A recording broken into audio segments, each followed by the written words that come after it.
సర్వాంతరవ్యామి దేవుని స్వరము.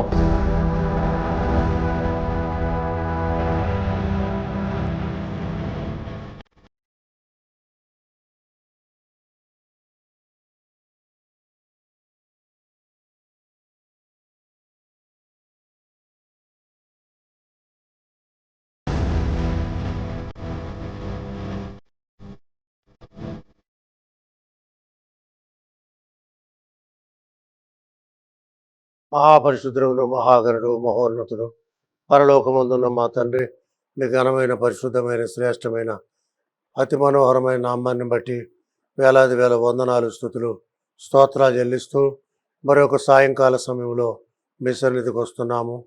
ఎంతమంది శ్రోతలు ఈ కార్యక్రమం ద్వారా అయినా మరి తండ్రి మీ సన్నిధికి వస్తున్నారో ప్రతి ఒక్కరిని వారి వారి కుటుంబాలను ఆశీర్వదించండి. స్పాన్సర్ చేసిన కుటుంబాన్ని దీవించండి. 30 అంతలుగా 100 అంతలుగా వర్ధిల్ల చేయండి. ఈ కార్యక్రమం ద్వారా అనేక మంది రక్షణ పొందుటకు, స్వస్థత పొందుటకు, పరిశుద్ధాత్మను పొందుటకు సహాయం దయచేయమని యేసు పరిశుద్ధ నామమున అడిగి వేడుకుంటున్నాం తండ్రి, ఆమేన్. ఈ కార్యక్రమాన్ని మీకు సమర్పించిన వారు శ్రీమతి తానికొండ నిర్మల, రూబేన్ గారు, Soumya, Raviteja, Soumya nursing home, Gayatri school ఎదురుగా, సుందరయ్య నగర్, విజయవాడ 15. కావున ప్రేక్షకులు రవితేజ ట్రాన్స్ఫర్ కొరకు, సౌమ్య యొక్క వివాహం కొరకు, వారికి దేవుడు సొంత గృహం అనుగ్రహించులాగున ప్రార్థించాల్సిందిగా కోరుతున్నాం. దేవుడు మిమ్మల్ని, మీ కుటుంబాల్ని దీవించి ఆశీర్వదించి వర్ధిల్ల చేయనుగాక. ఈ దినమున మన అంశము జ్ఞానము కలిగి ఉండుడి, బీ వైస్, 19వ భాగాన్ని గురించి మనం ధ్యానించుకోబోతున్నాం. గత వారంలో మనము 18వ భాగాన్ని గురించి ధ్యానించాం. ఈ వారము 19వ భాగాన్ని గురించి ధ్యానించబోతున్నాం. అపోస్తులైన పౌలు కొరింథీయులకు రాసినటువంటి మొదటి పత్రిక 12వ అధ్యాయము 4వ వచనం నుండి మనం ధ్యానించుకోబోతున్నాం. కృపావరములు నానా విధములుగా ఉన్నవి కానీ ఆత్మ ఒక్కడే, మరియు పరిచర్యలు నానా విధములుగా ఉన్నవి కానీ ప్రభు ఒక్కడే. నానా విధములైన కార్యములు కలవు కానీ అందరిలోనూ అన్నిటినీ జరిగించు దేవుడు ఒక్కడే. అయినను అందరి ప్రయోజనము కొరకు ప్రతివానికి ఆత్మ ప్రత్యక్ష అనుగ్రహించబడుచున్నది. ఎలాగనగా ఒకనికి ఆత్మ మూలముగా బుద్ధివాక్యమును, మరి ఒకరికి ఆత్మను అనుసరించిన జ్ఞానవాక్యమును, మరి ఒకరికి ఆత్మ వల్లనే విశ్వాసమును, మరి ఒకరికి ఆ ఒక్క ఆత్మ వల్లనే స్వస్థపరచు వరమును, మరి ఒకరికి అద్భుత కార్యములు చేయు శక్తియు, మరి ఒకరికి ప్రవచన వరమును, మరి ఒకరికి ఆత్మల వివేచనయు, మరి ఒకరికి నానావిధ భాషలను, మరి ఒకరికి భాషల అర్థము చెప్పు శక్తియు అనుగ్రహింపబడి ఉన్నవి. అయినను వీటన్నిటినీ ఆ ఆత్మ ఒక్కడే తన చిత్తము చొప్పున ప్రతివానికి ప్రత్యేకముగా పంచి ఇచ్చుచు కార్యసిద్ధి కలుగజేయుచున్నాడు. ఈ భాగంలో on spiritual gifts in general, మరి సాధారణంగా సంఘానికి అనుగ్రహించబడుతున్నటువంటి మరి కృపావరముల గురించి ఈ భాగంలో పౌలు సెలవిస్తున్నాడు. కాబట్టి కృపావరములు నానా విధములుగా ఉన్నవి కానీ ఆత్మ ఒక్కడే, మరియు పరిచర్యలు నానా విధములుగా ఉన్నవి కానీ ప్రభు ఒక్కడే. పరిచర్యలు మరి 5 రకాల పరిచర్యలు మనకి ఉన్నాయి. అవి ఏమిటంటే అది ఎఫెసీ పత్రిక 4వ అధ్యాయంలో వ్రాయబడ్డాయి. కొందరిని అపోస్తలుగాను, కొందరిని సువార్థికులుగాను, కొందరిని కాపరులుగాను, మరి కొందరిని ఉపదేశకులుగాను, మరి కొందరిని ప్రవక్తలుగా దేవుడు నియమించి మరి పరిచర్య జరిగించుకొనుచున్నాడు.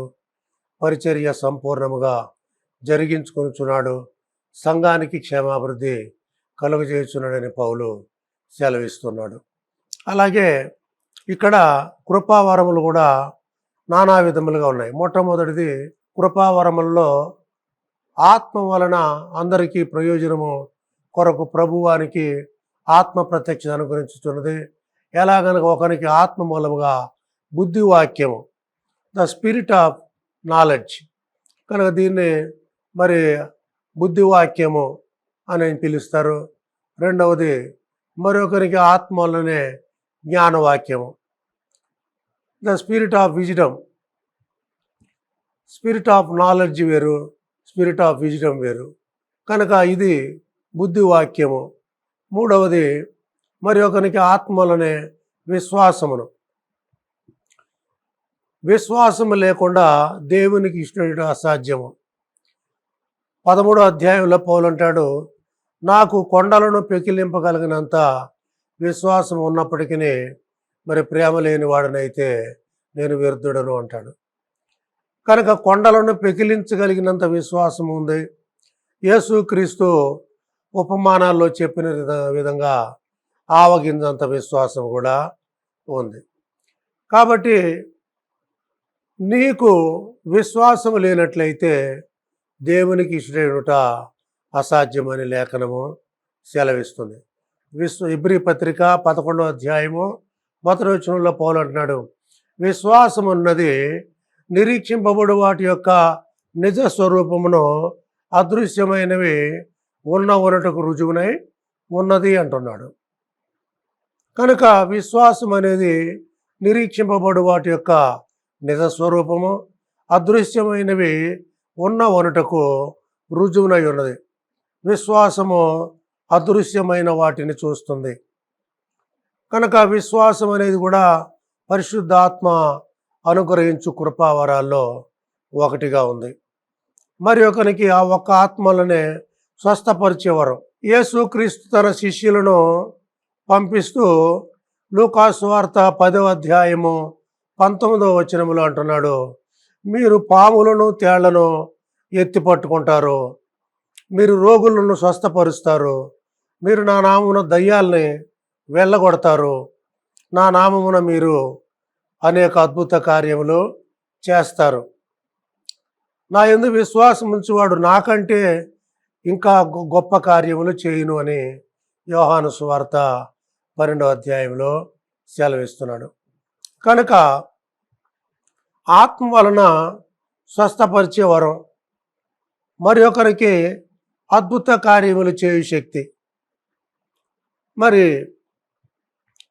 పేతురు యోహానులు పరిశుద్ధాత్మను పొందిన తర్వాత శృంగారమును దేవాలయం వద్ద ఒక కుంటి భిక్షకుడు భిక్షాటన చేస్తూ అయ్యలారా అని వారిని భిక్షం అడిగినప్పుడు వాళ్ళు అన్నారు, మా వైపు చూడమన్నారు. వెండి బంగారములు మా యొద్ద లేవు, కానీ మాకు కలిగినదే నీకు ఇస్తున్నాము, నీవు లేచి నజరేయుడైన యేసు నామమున నడుమని చెప్పి వారి కుడి చేయి ఒకరు ఎడమ చేయి ఒకరు పట్టుకొని అతన్ని లేవనెత్తినప్పుడు వాని చీల మండలు బలము పొంది అతడు లేచి నడవడం, గంతులు వేయడం, దేవుని మహిమపరచడం ప్రారంభించాడు.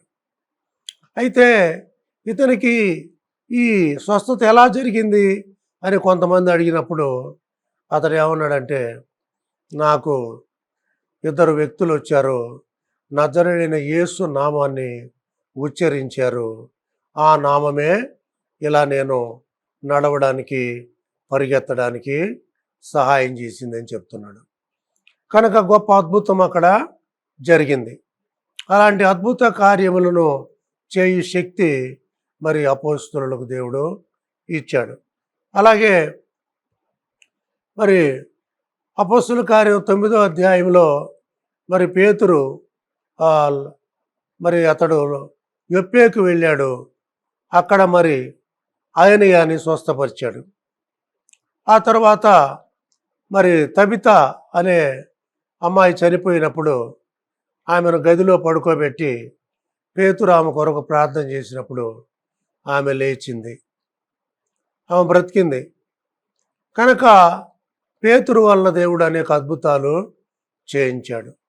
వారి చేతికి కానీ వారి మరి వస్త్రములకు కానీ ఏదైనా తగిలిన గుడ్డలు రోగుల మీద ఉంచినప్పుడు రోగులు స్వస్థత పొందారని, వారి నీడ పడినప్పుడు వాళ్ళు లేచి కూర్చున్నారని లేఖనాలు సెలవిస్తున్నాయి. కనుక ఇది ఎవరి వలన జరుగుతుంది అంటే యేసుక్రీస్తు యొక్క శక్తి వలన జరుగుతుంది. మరి ఒకరికి ప్రవచన వరం, ప్రవచనము, భాషలు 14వ అధ్యాయం అంటాడు, మరి ప్రేమ కలిగి ఉండుటకు ప్రయాసపడండి, అలాగే ఆత్మ సంబంధమైన వరములను ఆసక్తితో అపేక్షించండి. ఎందుకనగా భాషతో మాట్లాడేవాడు మనుషులతో కాదు, దేవునితో మాట్లాడుచున్నాడు.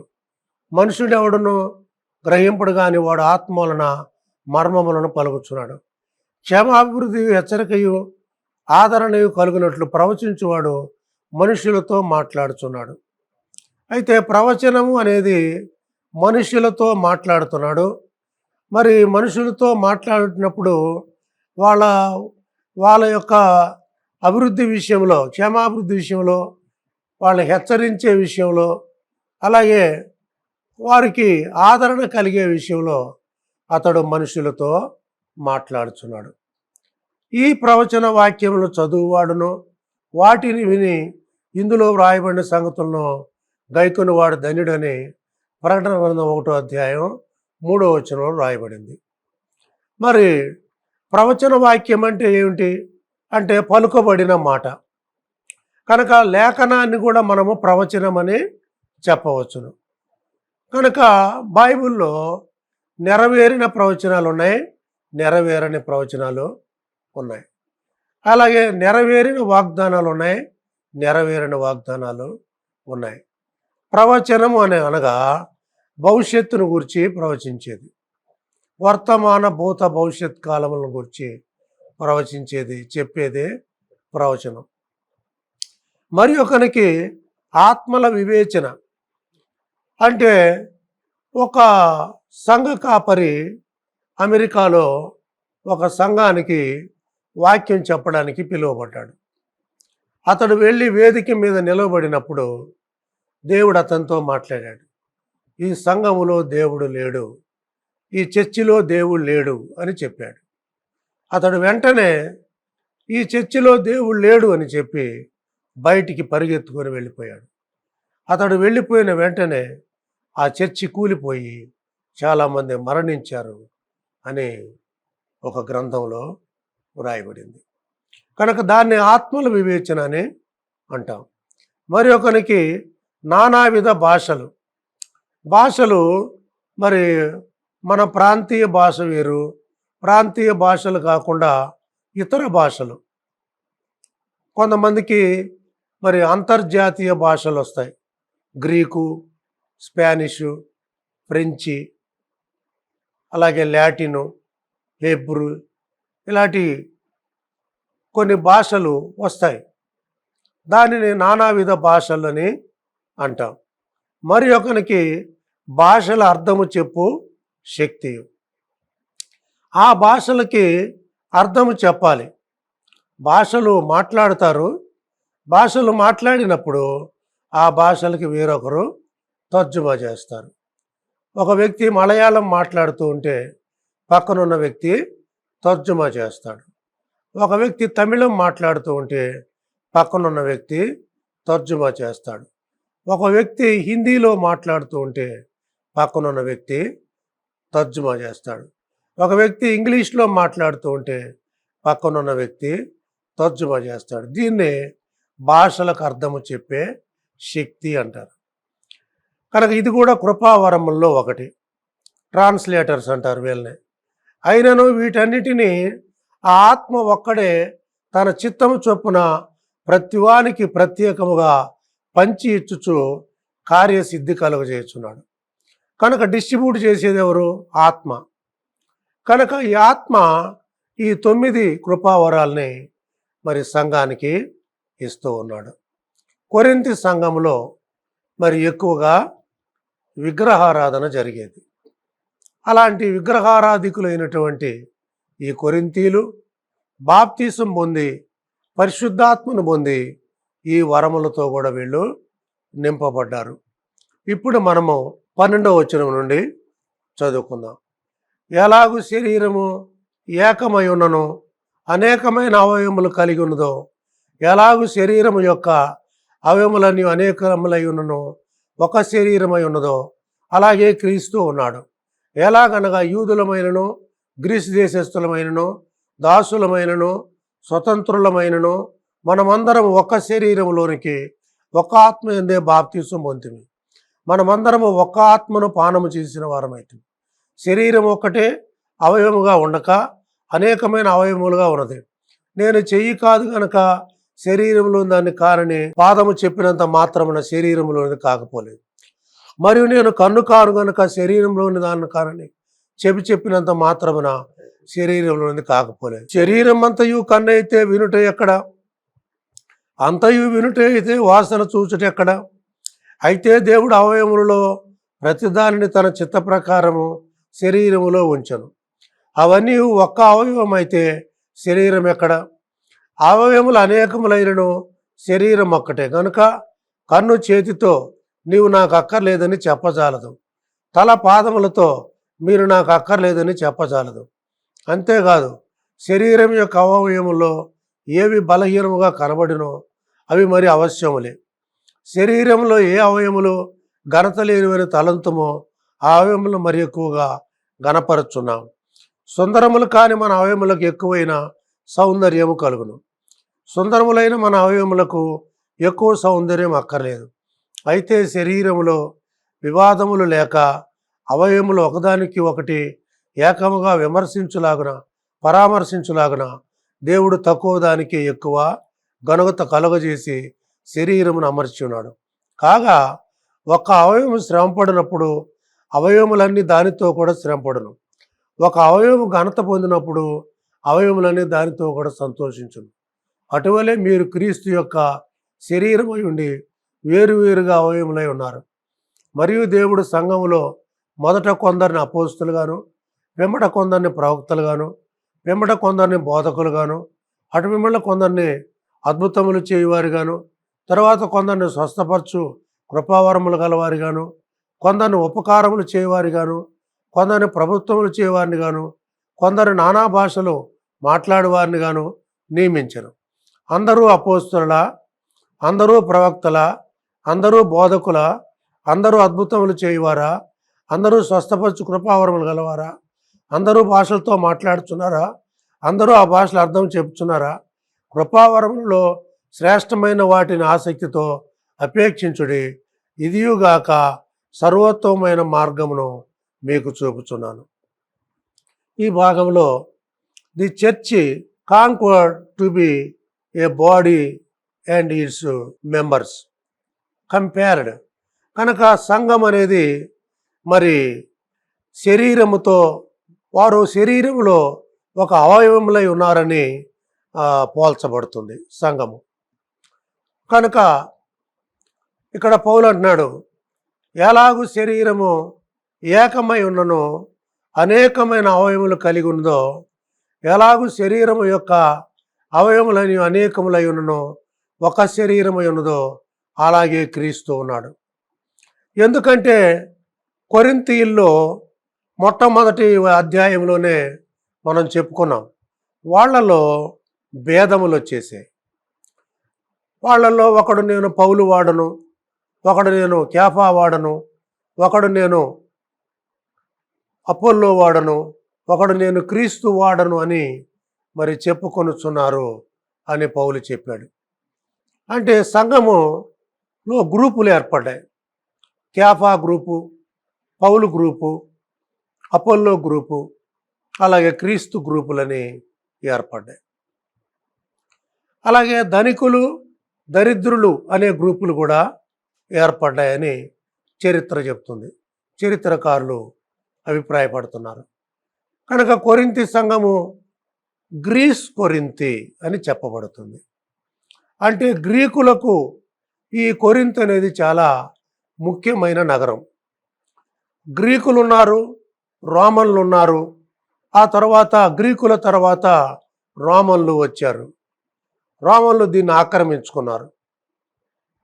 కనుక ఈ విధంగా అక్కడ యూదులు ఉన్నారు, గ్రీకులు ఉన్నారు, అలాగే రోమన్స్ కూడా ఉన్నారు. అంటే గ్రీకు భాష వేరు, రోమా భాష వేరు, యూదుల భాష వేరు, హెబ్రీ భాష. కనుక నానావిధ భాషలు మాట్లాడేవాళ్ళు ఈ సంఘంలో ఉన్నారు. అలాగే బీద గొప్పవారు ఉన్నారు. కొరింథీ పట్టణము గొప్ప వ్యాపార కేంద్రము అని చరిత్ర చెప్తుంది. సముద్ర ప్రాంతము కనుక అక్కడ అనేక ఓడరేవులు, కెర్తు మరి అనేక ఓడరేవులు అక్కడ ఉన్నట్లుగా చెప్పబడుతుంది. అలాగే కొరింథీ పట్టణము గొప్ప వ్యాపారానికి ప్రసిద్ధి చెందిన పట్టణము. అద్దాలు ఎక్కువగా అమ్ముడుపోతూ ఉండేవి. అలాగే విరివిగా విగ్రహారాధన కూడా ఎక్కువగానే జరిగేది. అఫ్రోదీతు అనే దేవత ఆలయానికి 1000 మంది దేవదాసీలు ఉన్నట్లుగా చరిత్రకారులు చెప్తున్నారు. ఆ 1000 మంది దేవదాసీలు జోగినీలు అని పిలువబడేవారు. మరి వారితో ఈ పూజారులు వ్యభిచారం కూడా చేయించేవారు. కనుక ఒకవైపు వ్యభిచారానికి ప్రసిద్ధి చెందింది, ఒకవైపు వ్యాపారానికి ప్రసిద్ధి చెందింది, ఒకవైపు మరి కమర్షియల్గా ఎదుగుతుంది. అక్కడ మరి ధనవంతులు ఏర్పడ్డారు వ్యాపారం వలన. అలాగే అక్కడ దరిద్రులు కూడా ఉన్నారు. కనుక ఈ సంఘంలో చూసినట్లయితే మరి బీదవారు ఉన్నారు, గొప్పవారు ఉన్నారు, బలవంతులు ఉన్నారు, బలహీనులు ఉన్నారు. అలాగే కృపావరములు కలిగిన వారు ఉన్నారు, కృపావరములు లేని వారు కూడా ఉన్నారు. పౌలు వీరందరినీ ఒక త్రాటి మీదకి తీసుకురావాలి. వీళ్ళల్లో ఉన్న భిన్నాభిప్రాయాలను తొలగించాలి. వీరందరూ ఒక శరీరమే అని వీరికి జ్ఞానోదయాన్ని కలిగించాలనేది పౌలు గొప్ప జిజ్ఞాసను కలిగి ఉన్నాడు. అందుకని అన్నాడు, ఎలాగనగా యూదులమైనను గ్రీసు దేశస్థులమైనను దాసులమైనను స్వతంత్రులమైనను మనమందరము ఒక్క శరీరములోనికి ఒక్క ఆత్మ యందే బాప్తిసం పొందితిమి, మనమందరము ఒక ఆత్మను పానము చేసిన వారమైతే. కనుక మనమందరము సహోదరులారా ఒక శరీరంలోనే ఉన్నాము, ఒక ఆత్మలోనే ఉన్నాము. మరి ఎఫెసీ 1:19 క్రీస్తు సంఘమునకు శిరసని, సంఘము ఆయన శరీరమని చెప్పబడుతుంది. కనుక క్రీస్తు యొక్క శరీరములో మనమందరం అవయవములుగా ఉన్నాము. కనుక అవయవములలో ఒకటి తక్కువని ఒకటి ఎక్కువని లేదు అని పౌలు అంటున్నాడు. శరీరం ఒక్కటే అవయవములుగా ఉండక అనేకమైన అవయవములుగా ఉన్నది. అందులో ఏమేమున్నాయి?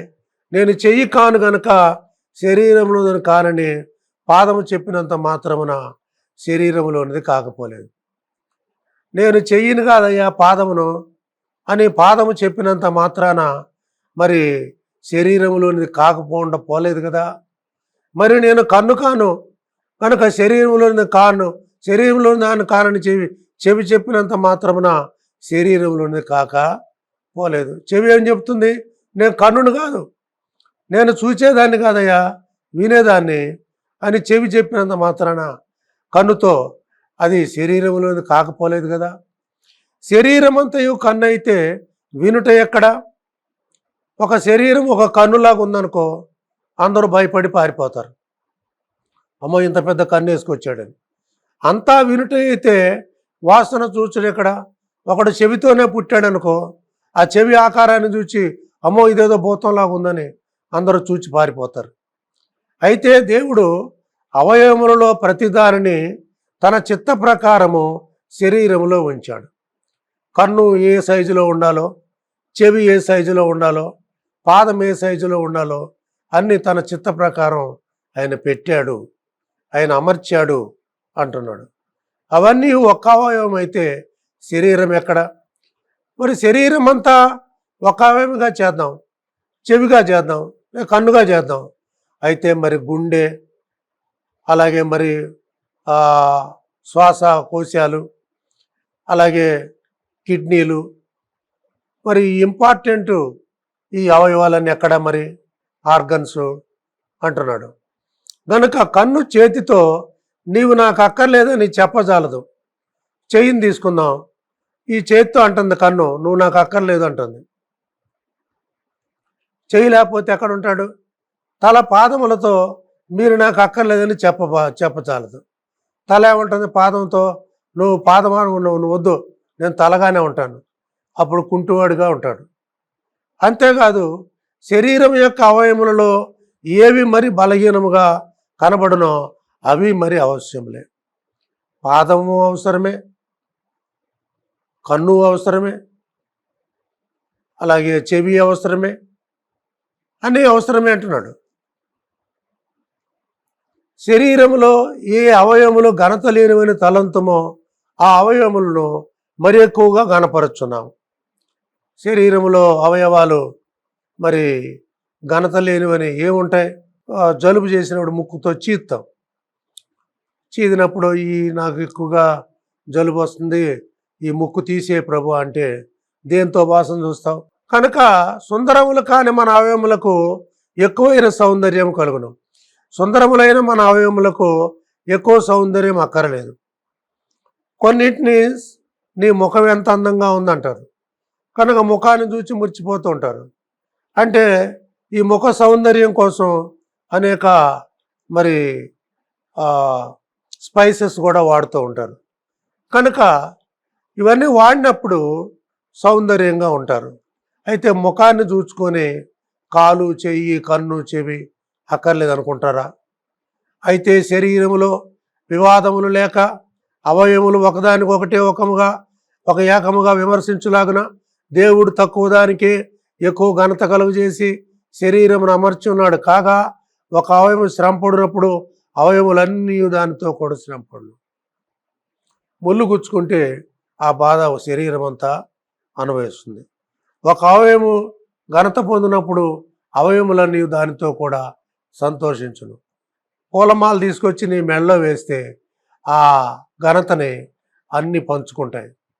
అటువలే మీరు క్రీస్తు యొక్క శరీరమై ఉండి వేరువేరుగా అవయములై ఉన్నారు. ఒక శరీరానికి అనేక అవయవాలు వేరువేరుగా ఉన్నాయి. మరియు దేవుడి సంఘములో మొదట కొందరిని అపోస్తులుగా, కొందరిని ప్రవక్తలుగా, కొందరిని బోధకులుగా, కొందరిని స్వస్థపరిచే వరము గలవారిగా, ఉపకారములు చేయవారిగా, ప్రభుత్వములు చేయవారిగా, మాటలాడువారిగా, అపోస్తుల్లా. అయితే అందరికీ వరాలు లేవు. అందరూ అపోస్తులు కాదు. కొందరు సువార్థికులు, కొందరు ఉపదేశకులు, కొందరు ప్రవక్తలు, కొందరు కాపరులు. కనుక దేవుడు తన చిత్తము చొప్పున వీటిని సంఘానికి పంచి ఇస్తున్నాడు. అలాంటి మార్గాన్ని మీకు చూపిస్తున్నానని పౌలు సెలవిస్తున్నాడు. ప్రార్థన చేసుకుందాం. మహాపరిశుద్ధుడవును, మహాగణుడు, మహోన్నతుడు, పరలోకమందున్న మా తండ్రి, ఇంతవరకు చెప్పబడిన లేఖన భాగాన్ని దీవించండి. శ్రోతల హృదయాల్లో ముద్రించి మరి ఎవరు కూడా మరి హెచ్చించబడకుండా మరి తగ్గించుకొని అవయముల్లో ఒకదానితో ఒకటి ఏకమై ఉన్నలాగున సంఘము కూడా ఒకరితో ఒకరు ఏకమై మరి ముందుకు సాగునట్లుగా, క్షేమాభివృద్ధి చెందినట్లుగా, ఎవరు అతిశయపడకుండా అందరూ తగ్గించుకొని ముందుకు వెళ్ళటకు సహాయం చేయమని యేసు పరిశుద్ధ నామున ఈ మనవలనడి వినయంతో వేడుకుంటున్నాం తండ్రి. ఆమేన్.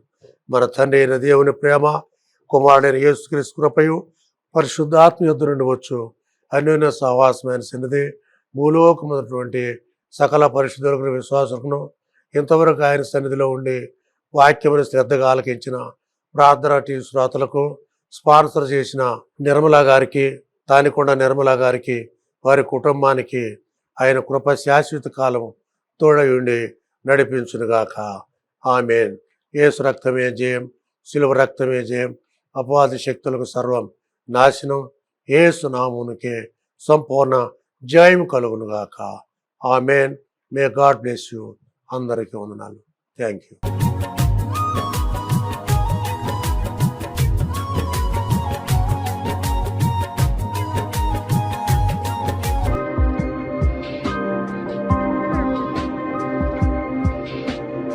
అందరికీ వందనాలు.